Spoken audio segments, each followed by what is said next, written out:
Welcome. Today I'll show you how to link or unlink Google Assistant option from PowerKey into a REALME GT 2 Pro.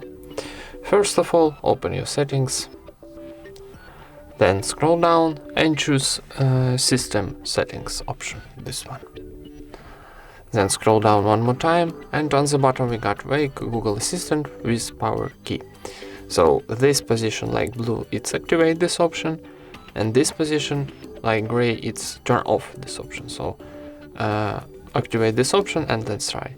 Press and hold PowerKey, and how you can see, our Google Assistant is ready to use. And that's it.